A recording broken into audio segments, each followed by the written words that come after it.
Hersam Acorn newspapers, publishers of the Greenwich Post, New Canaan Advertiser, the Darien Times, the Ridgefield Press, the Weston Forum, the Wilton Bulletin, the Reading Pilot, the Lewisboro Ledger, the Monroe Courier, the Eastern Courier, the Trumbull Times, Fairfield Sun, Shelton Herald, the Stratford Star, the Milford Mirror, and the Valley Gazette.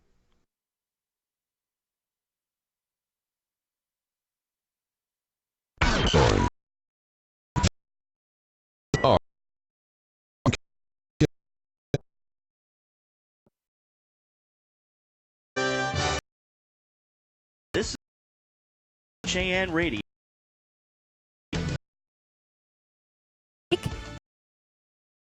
Downtown. Our friends Vermont as co-host, business people.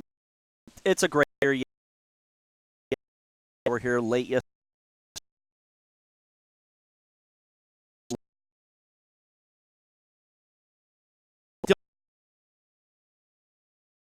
Time to easy to see England town and people here.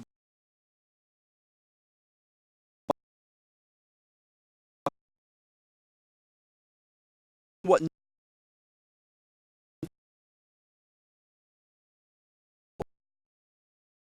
the county downtown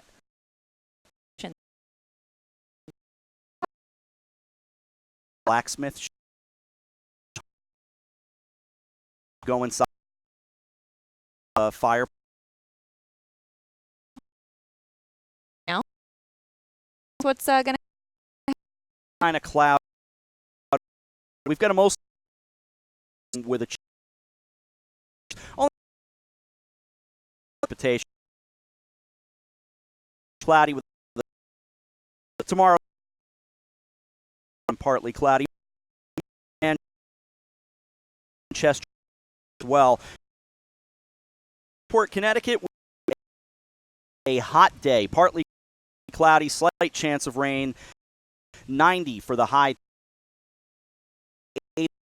mostly sunny for tomorrow. Ridgefield, roughly the same, couple of degrees cooler, 88, partly cloudy, but right now, 88 in Bennington, Vermont. And by the way, because it's that important, couple hours up the line, but in your Vermont traffic on I northbound being diverted off exit 15 due to a motor vehicle accident. Springfield, Vermont, I-91 northbound, that's north of exit 7, trailer overturned with a hazmat requested for diesel fuel leak. So there you go. Oh, boy. All right. Thanks, Rob. Well, since this is your coffee break, we're going to bring you a bit of news, and it's all local Vermont news and a little bit of Connecticut news mixed in. But the Vermont Agency of Agriculture is urging the state's poultry producers to prepare for the arrival of a disease usually fatal to poultry that is expected to reach the state this fall or next spring.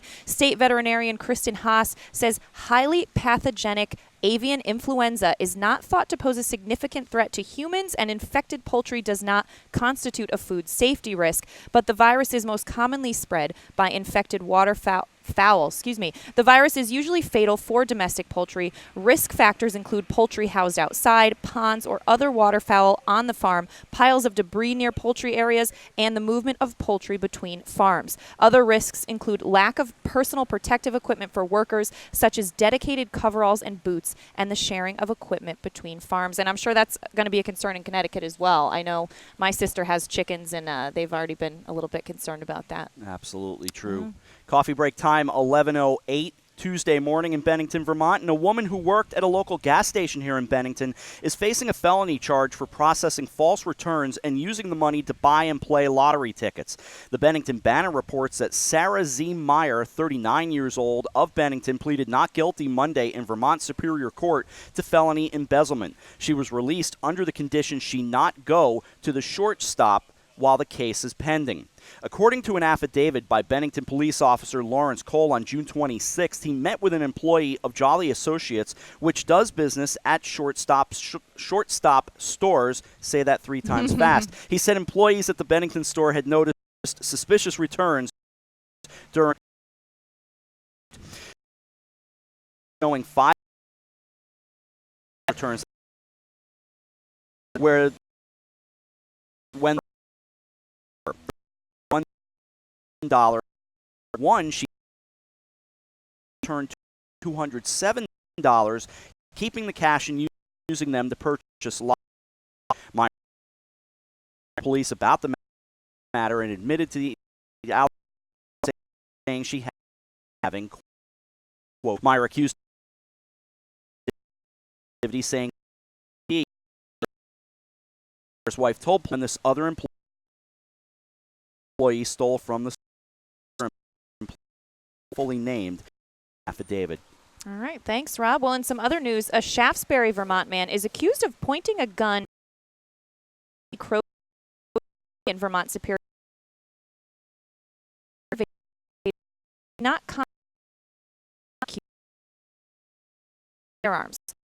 Officer to the Bennington with a gun.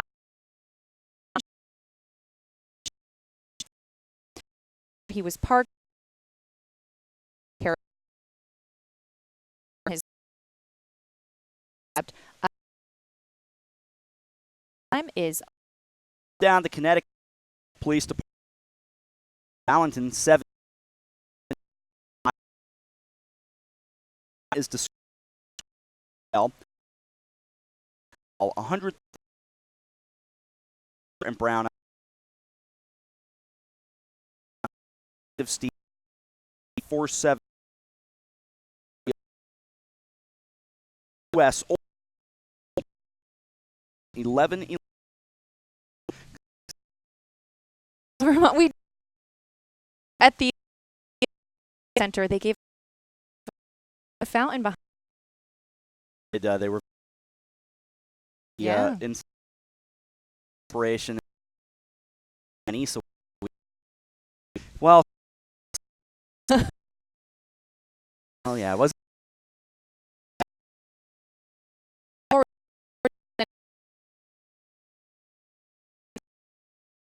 around here. Is it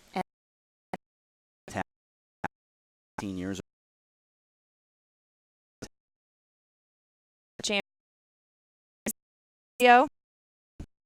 for Don on the history. Little touch. Josh had the. He's back. Oh, okay. I didn't want because I know we can go.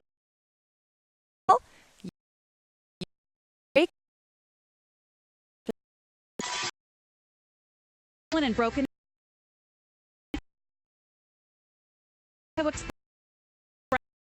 Coastal or Power Share series.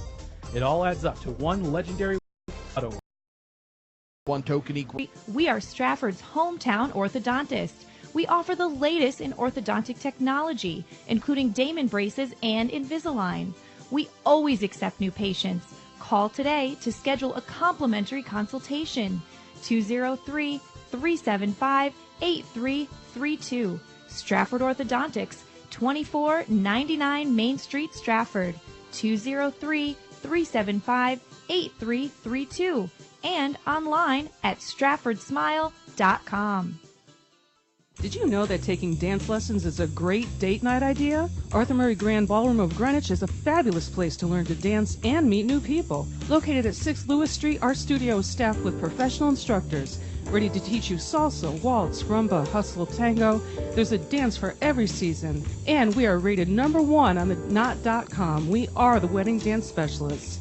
Take advantage of our new student offer, only $49. Call 203-769-1800. Visit us online at arthurmurraygreenwich.com. It's grilling season, and Walter Stewart's Market is your local destination for the finest grill-ready certified Angus beef strip steaks, skirt steaks, 100% grass-fed ribeyes, all-natural pork ribs, Arthur Ave-style kebabs, fresh-cut veggies, delicious grab-and-go salads, chilled rosé wine, and ice-cold craft brews right next door. Walter Stewart's, your fresh local market. 229 Elm Street, New Canaan, and shop online for groceries and wine delivered to your door at stewartsmarket.com. It's easy to advertise on HANradio.com, reach 263,000 listeners each month. with our sports programming and talk programming. Call Mary Ann Hersam at 203-417-5199. A variety of food trucks, hands-on activities, live music, plus top superstars of women's tennis and the Men's Legends event. The 2015 Connecticut Open presented by United Technologies, August 21st through the 29th. Get your tickets today at ctopen.org.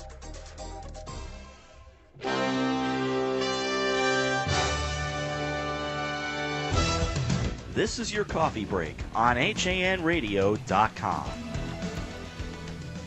We are back with your coffee break, this extended version, live in Bennington, Vermont. I'm Kate Chaplinsky, now joined by Josh Fisher.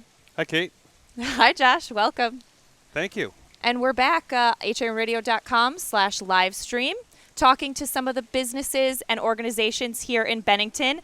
And right now we're joined by Jane Outwater. Jane, you are the business owner of Naps. Can you tell us a little bit about Naps?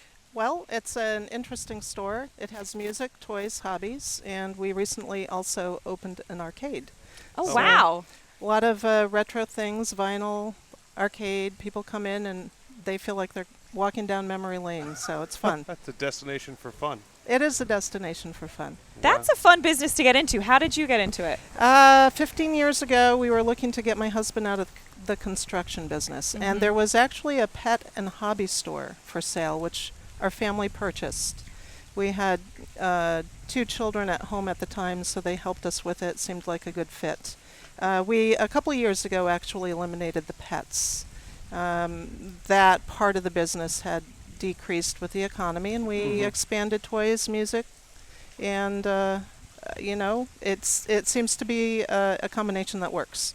Everybody really seems to, there's a big drive for retro, whether it's toys or LPs. Yes. Or so you seem to have you got into that at the right time, it sounds like. I think so. I think so. People seem to enjoy it. There seems to be a little bit for everybody. Kids are happy. Adults are happy. Even men are happy in the store. So I think that's a pretty good... You can leave them there and do some shopping for a little while. Yeah. Sometimes it's the women that are hanging out, with the men in the back room going through the vinyl. That's nice to hear. We aim to please. Well, you mentioned the arcade games. What are some of the offerings? Well, we have a couple of pinball games. Nice. One is a Monopoly pinball. One is a Theater of Magic, which a lot of people remember. We have one machine that has Pac-Man, Galuga, Frogger, a lot of very retro things. We have a driving game, a shooting game. What else? I know I'm forgetting something. But there's a few things. Air hockey. So where do you find those old games? We actually work with a vending company. We don't own them, so that's really nice because it's sort of not something we have to worry too much about. We provided the space and the foot traffic, and they provide the machines. So it's how much nice. does a play cost these days? 50 cents, 50 believe cents? it or not. Yeah, not bad. It's not too bad. No, yeah. no. Not and how bad about at some of those the toys that you have? What are some of the more interesting toys that you sell? We carry a lot of different things. We try to keep it non-electronic. So a lot of Melissa and Doug, a lot of mindware, nice building things, laser pegs, mag formers, just some nice books for kids, nice plush puzzles. Melissa and Doug is very neat. They're a Connecticut-based company, too. Yes, absolutely. Where we're coming from to visit up here. And how about the records that you have? The records are dependent on what comes through the door very much. Most of what we sell is classic rock, but we have jazz, blues, country, classical. We have the whole gambit. So there's a little bit of everything, and it just depends on what is available out there to purchase. It's not, I can't order. Do you buy? Is it people come in and sell to you? People come in with collections, and we buy, if it's something we think we can sell, we purchase it, yeah. Now, Jane, 15 years in business. I mean, what would you say, how would you describe kind of the downtown Bennington community? That's a tough one. I'm a Vermont native, Bennington native. I was born and raised here. So the downtown is very different from when I was growing up. And I was the youngest in my family, but I remember the day when you went downtown, you bought your clothes, you bought everything downtown. It was a big deal if we ever went to North Adams or Pittsfield. Right. There were no malls, there was no online shopping. that has out of necessity changed, Right. and now it's become much more specialty shops, and that's where the strength will be for Right. any downtown, but ours and certainly. And it's just a beautiful community, and it seems like, all the business people know each other and work together, which seems nice. Yeah, we all do that. If I know I don't have a particular thing, I'll say, well, try here, try there, and we get referrals as well from other store owners. So yeah, we are all aware that the strength is all of us working together and trying to keep people spending their money locally. So we're all very sensitive to that. Well, this is a great walking town too. It It's is, gorgeous yeah, architecture. The tree-lined streets and the nice little Vermont breeze rolling down through the Today, mountains. yes, Yeah, right. you picked a good day. We're grateful for it. Did you order that? Yeah, we did. But Jane, tell us again where people can find Naps. Well, we're right on Main Street, 417 Main Street. It's not very far up from the Four Corners, which is the intersection of Route 7 and 9. So, we're right in the crux of things. Right. Yep. Excellent. All right, Jane, thanks so much for joining us and You're talking with welcome. us today. You're welcome. All right. Well, Josh, Thanks, do you know what Jane. time it is? I do not. Rob, do you know what time it is? Does anybody ever really know what time it is? 12:10 here on Coffee Break. Remains right around 79 I degrees. mean, it's 11:10 in Chicago, right? There you go. Well done, Josh. Josh got the reference. Love it. All right, Rob. Well, we're going to take a quick reset, and we'll be back with more live from Bennington, Vermont. Your child has fallen and broken his arm. You need to see an orthopedist fast. Think Coastal Ortho Express in Norwalk. Don't wait hours in the ER. Save a trip and money by going straight to an orthopedic specialist at Coastal Ortho Express Urgent Care in Norwalk. No appointment necessary. Coastal Ortho Express Urgent Care, 203-845-2070. Open Monday through Saturday in the iPark building at 761 Main Avenue in Norwalk, or call 203-845-2070. Fast. A variety of food trucks, hands-on activities, live music, a different theme every night, plus top women's tennis. It's the 2015 Connecticut Open presented by United Technologies. Be there as some of the world's best competed at the largest pro tennis event in New England. And catch famous players John McEnroe, James Blake, and more in the men's Legends event presented by PowerShares Series. It all adds up to one legendary week, August 21st through the 29th at the Connecticut Tennis Center in New Haven. Get your tickets at ctopen.org. The long winter is finally astern. Bait is invading the harbors, coves, and inlets. Stripers, fluke, and porgies are on the move.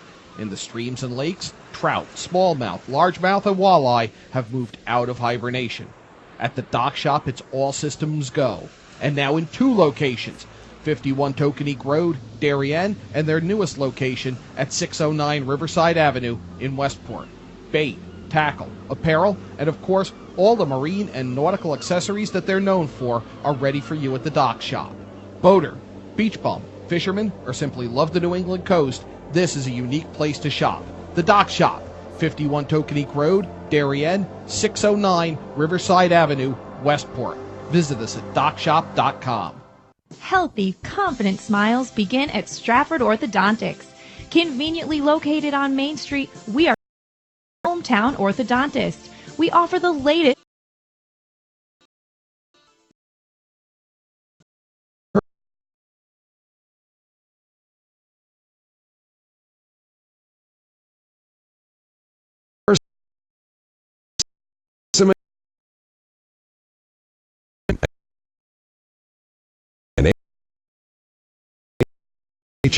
HANradio.com. We are back with this special extended version of Coffee Break live in Bennington, Vermont, and we are at hanradio.com/livestream and vermontnews-guide.com if you want to watch us, because we're in beautiful downtown Bennington, and we're joined now by Diane Lamb of the Quilt Valley Quilters Guild. I'm amazed about how many events are going on in Bennington, Vermont, and one of them is coming up in September, the annual Bennington Quilt Fest, Diane. Yes, in fact, it's our 22nd one, and it will be held at the Mount Anthony Union Middle School, September 19th, which is a Saturday, and Sunday the 20th. It begins at 9 o'clock each day, and on Saturday it goes till 5 p.m. On Sunday it goes till 4, and we will have lots of quilts. Yeah. Oh, yeah? How many quilts do you expect Well, to have? I think there'll be well over 100 from people who've submitted quilts to be hung in the exhibit, and they will be judged by there are ribbons awarded by the various vendors. And actually, if you come to the Quilters Quilt Fest, you actually get a chance to make your choice. You get to vote for your favorite bed-sized quilt or for a wall hanging. And they offer first, second, and third prizes, and those are awarded late in the afternoon on Sunday after they count the ballots. So as a participant, you get a chance to vote on what you really liked. Now, quilting, I mean, is really an art form, and some people might think of it as a lost art form. How is it something that you got into? Well, I've been doing a lot over many years, and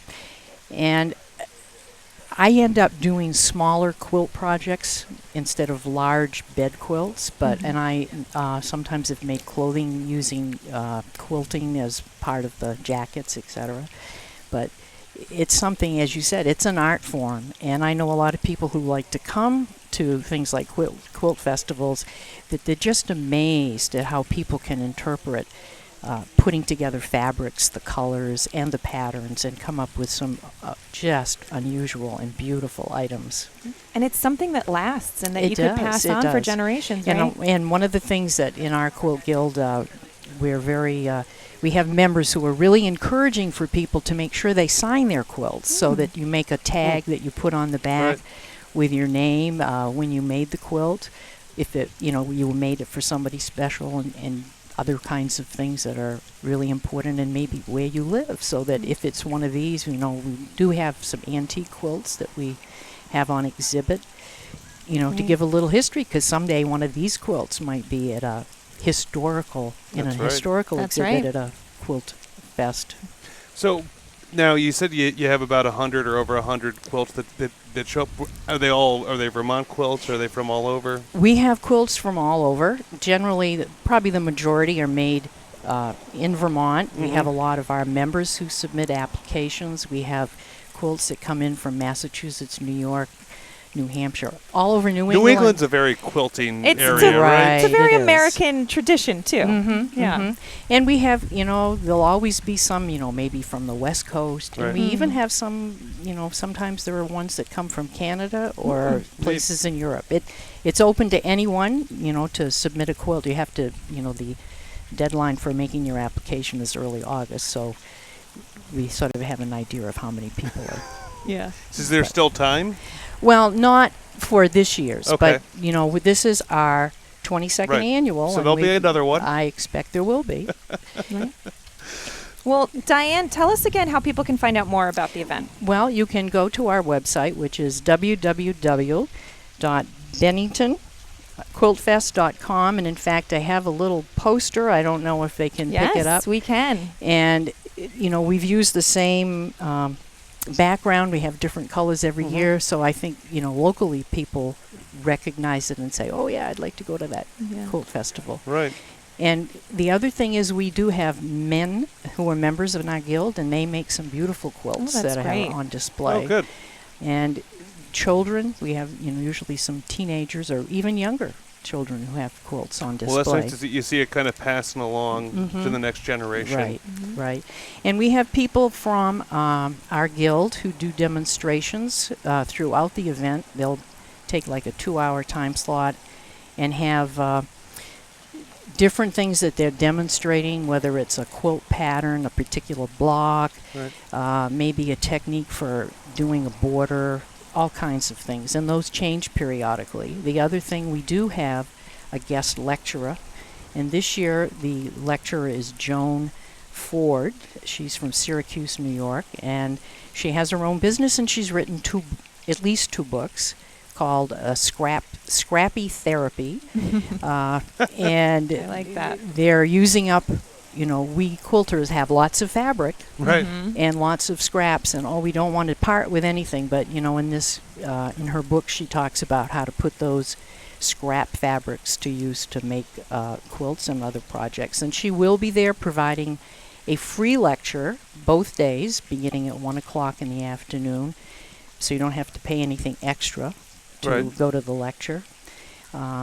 We have vendors from all over Vermont, and these are primarily quilt shops. They'll have fabric, they'll have equipment and tools that people use in quilting, and you can talk to them. And if there's somebody who is thinking, I might like to try making a quilt, this would be a great opportunity to see maybe a pattern of one that you're interested in, and you might be able to go to the vendor and find a pattern and get some help in fabric. What's a great way to get started? To me, it seems like a very overwhelming art form to get into. So what would you suggest to someone who wants to get into quilting? I would say start simple, get a fairly easy pattern, and even to start and make a pillow might be a way to start. Yeah, that's a good introduction. And it's usually blocks that are put together to make a larger quilt. So you could make a pillow.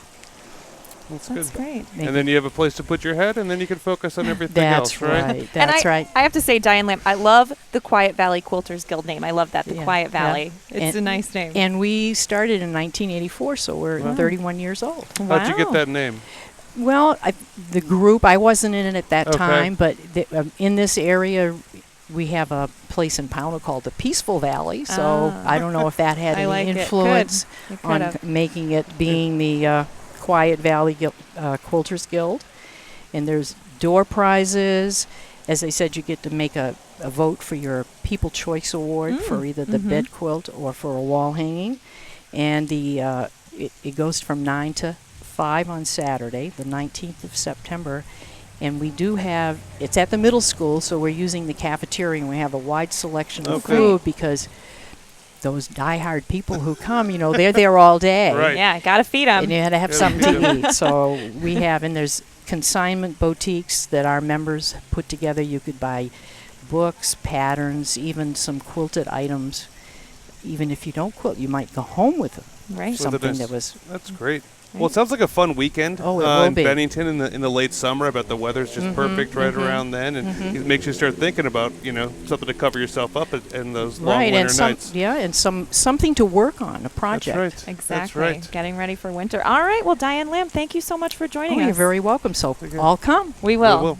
All right. Well, we're going to take a break. We'll be back with more of this special edition of Coffee Break live in Bennington, Vermont after this. Now you can keep up with what's happening in Darien with the convenience of the Darien Times Online. Your choice. Print or digital subscription for just $45 a year. Or get the print and digital bundle for just $10 more, $55 a year. To subscribe to the Darien Times, go to hersamsecure.com/CIRC or call the circulation department at 203-894-3388. The Darien Times, now in print and online. Don't miss a single issue. Subscribe today. You're listening to Hersam Acorn Radio.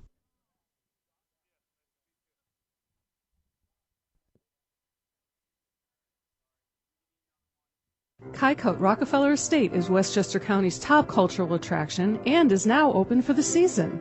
Don't miss out. Go online to hudsonvalley.org to plan your visit. Take a drive out to beautiful Sleepy Hollow, New York, and enjoy Kycote's stunning architecture, breathtaking gardens, expansive art galleries, and commanding Hudson River views. From world-class art by Picasso and Warhol to expertly tended gardens, there's something for everyone. Kycote Rockefeller Estate, a National Trust for Historic Preservation landmark. Hersam Acorn and HANradio.com. Welcome back to this special edition of Coffee Break on HANradio.com. We're live in Bennington, Vermont, and you're looking at the front page of last week's Vermont News Guide, our partners up here in Vermont with Hersam Acorn.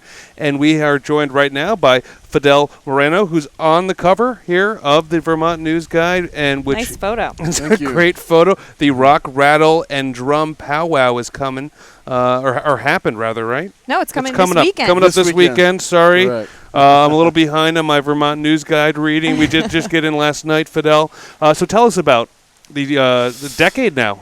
Right. This is our 10th annual, and we're really happy to be here in Vermont. There's a lot of native folks and friends that have been coming to our powwow for the past 10 years. We move it in the tri-state region. We move every 2 years, very much in the tradition of native people. We move, keep moving, they say, and take it light on the earth. So we move, and between New York, Vermont, and New York. This is our first, Massachusetts, this is our first time in Vermont. Oh, great. And a lot of folks have been talking to us about coming to Brattleboro, Pownell, and Bennington, and we chose Bennington because just the people are really good-hearted here, really welcoming. Yeah. We found that's what we found. Yeah. We just got up here from Connecticut last night, and we've had a great time here. We've been here less than 24 hours. Already met a lot of nice people. Sure. The Housatonic Heritage Foundation out of Connecticut used to fund us every year while we were in their footprint, and really nice people also doing some great work in Connecticut. And we also thought about Connecticut, but we really said, time to go north, time to go north, and we're really glad we did. We're at the Veterans Home this year, very special. Okay. I don't know if you know about powwow, but at every powwow in North America, from Canada and all through the lower 48 states, every American Indian powwow, no matter where it happens, on or off tribal reservation land, starts with a grand entry at 1 o'clock. So people don't want to miss that on Saturday, Sunday. 1 o'clock is the grand entry, which is the official start of the powwow. So all the dancers come in, and they're brought in with an honor guard, and there's a flag song, an invocation, and a special song, Native American rendition of the national anthem in a Native American language. Wow.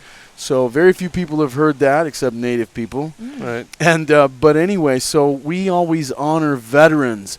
The first song, the first dance is always for veterans. 99.9% of tribes have very strong warrior societies. Right. So we always honored our veterans, and our veterans bring us into the dance arena. So the U.S. flag, tribal flags, the honor guard, the colors, they're all going to come in at that time. It's very powerful, very emotional. Last year at the Adams Agricultural Fairgrounds, where we had our 2-year powwow, we had a 96-year-old World War II veteran come in. And carrying a flag, we were very honored that he was part of our powwow. This year we have, again, for the 6th year in a row, the 65th Battalion Vietnam veterans out of Pittsfield that are going to be our honor guard. And I believe also, too, that the Family Outreach Center, Vietnam Center, at the Veterans Home is also going to have an honor guard. John Miner is the director of that program, and that's who we're working with there. So a lot's going to happen on that weekend. We got sounds like it. 24-foot teepee coming up. We're going to have a lot of lecturers, medicine people, healers. We've got 35 Native American arts and crafts vendors coming from all regions of the United States. We've got Native people coming from all over, as far as Canada, as far as Florida, Oklahoma, New Mexico, Arizona, and of course we have a lot of tribes coming from the New England region. Right. And so with this year we're honoring the Abenaki, otherwise called sometimes too Abenaki. But we have Chief Roger Longtoe that's going to do the official welcome on Saturday and Sunday for us. It's his traditional, these are the traditional lands, territories of the Mohican and Abenaki people. Wow. So, yeah. Now, Fidel, I'm sorry, Josh. I was just going to ask, for people that have never been or maybe don't know, what is the history of the powwow? What is the meaning behind it? Well, there's several interpretations, but the one that I keep hearing the most and the one that I adhere to is that powwow comes from the Algonquin word, which means to gather, come together. And traditionally, powwows are held throughout the year because now you have indoor facilities. Right. But powwows mostly happened in the spring, the summer, and the fall. Mostly big powwows in the summer. In this area, you have a lot of, for example, in Wabika Golf Course was actually the site of Mohican gatherings for many of the Mohican extended families. You have the natural confluence of the three valleys there, and you have a lot of springs, just like you have a lot of water here in Vermont. In this area, all Route 7 was a Mohican foot trail. And so the Mohicans used to trade a lot with the Abenakis, with the Crees, the Hurons. So powwow was a time when families came together to gather, trade, share information, anniversaries, weddings, name-giving ceremonies, giveaways.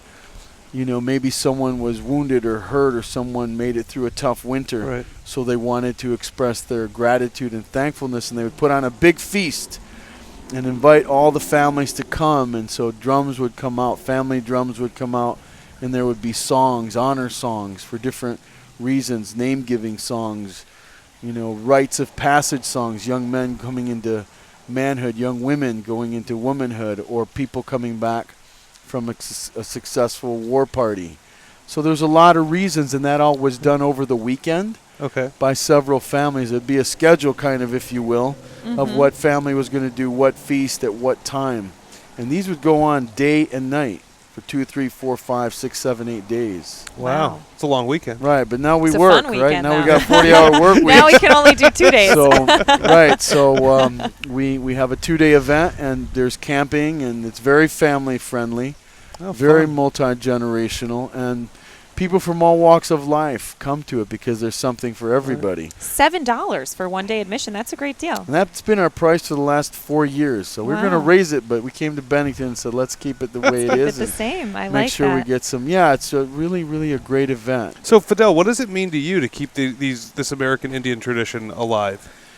Well, I come from the Arizona Southwest Territories, and coming out here, I worked in actually the media that you all are in. I worked as an ethnographic documentary filmmaker for 28 years. I don't know if you remember Kevin Costner's 500 Nations. Oh, yeah, certainly. I was the producer and director for the ethnographic content for that, but I worked for National Geographic and CNN, and I came out here to work on the 500 Nations series. I was doing something on the King Philip's War. And I was just amazed at how much Native American history there is out here and how many people don't know it. So there are people that do. Right. And so I do a lot of public speaking and show my films at colleges. But I really feel it's part of American history. When we talk about early American history, it's important because a lot of people don't know that this form of democracy that we practice here in the United States didn't come from Europe. Its roots are not European. Its roots are indigenous to North America. It comes from the 6 nations, the Iroquois Confederacy. Benjamin Franklin, Adams, Washington, all of those had contacts and spent a lot of time with the Iroquois Confederacy. And so they took the template of its system of checks and balances because the grandmothers are the ones that choose the chiefs and take out the chiefs. Yeah, that's one reason why the Founding Fathers didn't give the women the right to vote. Yeah, they were worried that would happen. Right, it exactly. Exactly. So a lot of our system of checks and balances come directly from the template of the Iroquois Confederacies. And there's a really good book written about that called The U.S. Constitution and the Iroquois Confederacy. But so I love sharing with people not only our traditions and culture, but also Native American history. There's some great, wonderful books out now that really share the contributions of indigenous people of North America to the world. Right. Pharmacopoeia, foods. 80% of the foods you eat are indigenous to North America and come from Native American tribes. Aspirin, is a Native American. I didn't know that. Yeah, from red willow. Red willow is aspirin base, and so they used to drink it in a tea or smoke it in their pipes. That's fascinating. To deal with pain, because they also had pain too, arthritis too, amongst Native people. But anyway, there's a lot of cultural sharing that's going to be great at the powwow. A lot of elders from different tribes are coming. Our MC comes from the Mohicans. He's been with us 9 years, Aaron Athey. And the other thing too is we've got some great partnerships. Southern Vermont College has come on board. They're going to have a booth. The Veterans Home opened its heart and its arms to us, and I just can't say enough good things about the Veterans Home here in Vermont.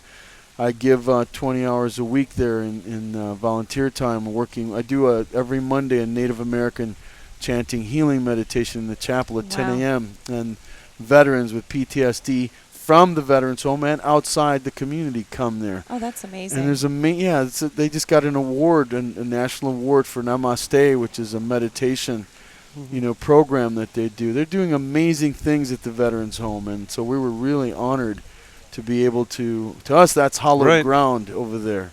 There's Civil War veterans buried over there. It's just amazing history. It's the second oldest veterans home in the country. Yeah, it's amazing because I know there's very deep veterans roots up here in Vermont, and of course throughout New England, right? And along with native roots out here. You talk about the footpaths for it's melding the two. It's really most nice, of our streets and roads all around, particularly this part of the country, were all set by those Indian footpaths to move along, which is kind of neat. Even our own Route 7, which continues all the way down into Connecticut, and leads right to the Norwalk River. Absolutely, the Schaghticoats are all Mohegans are all part of the same Algonquin-based family, extended family. Wow. What's interesting, when I first moved out here, I started seeing Onoda, Wacona, Pontusic, and they didn't sound Polish or Irish to me. I started asking, what are these names from? Where do they come from? And, I had a wide variety of range of answers from people, but it was really interesting to start doing the research, and there's so much history here.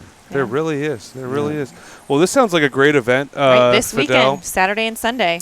Come on out. It's a wonderful event. A good reason to stick around, Bennington, or make your way up here this weekend. Thank you so much for taking some time to join us. And for more information, healingwinds.net. Healingwinds.net. Gates open at 10 a.m. and Saturday it's till 8, Sunday it's till 6 p.m. 1 o'clock grand entry on both days. It doesn't sound like something that anyone would want to miss. No. Yeah, it's really beautiful. Great. Thank you so much. Thank you, Fidel. Take care. Thanks. Oh, it's a beautiful day here Can we show this? Bennington, yes, Vermont. Hold it up, yeah, please. hold that up. AJ, can we get get a shot of that? As we talk about this beautiful day, the sun's coming in and out here in Vermont. It's 79 degrees and gorgeous out, and I think it's just supposed to be beautiful again this weekend from what I've seen. Next year, maybe y'all can broadcast it live. That would be fun. I like that. that. That would be a lot of fun. That would be great. That'd be fun. That would be We so would much love fun. that. Well, we're going to take a break. I don't know, your tech over there is going, no. Absolutely. No. He wants to go. He wants to go. No, I want to be We're there. going. All right, good. All right. You are listening and watching a special edition of Coffee Break here with the Vermont News Guide at vermontnews-guide.com up here in beautiful Bennington, Vermont. And we're going to be back after this. It's Lots of Characters, specializing in children's birthday parties with your child's favorite characters. When you want to party hardy, when you need to celebrate, call us, we won't be late. We help create lasting memories for you and your child on their special day. Call us at 203-590-1791 or visit our website at lotsofcharacters.org for more information and to see our party packages. Lots of Characters, 203-590-1791 or online at lotsofcharacters.org. Located in the heart of picturesque downtown Ridgefield at 13 Governor Street, Colby's is the area's premier retailer for blinds, shades, shutters, and draperies, and is one of the select few Hunter Douglas Gallery dealers. A family-owned and operated company, Colby's experienced staff will work with you in choosing the best treatments for your home or office and offer free measuring and expert installation. Colby's also carries an extensive line of decorative fabrics including Schumacher, Durley,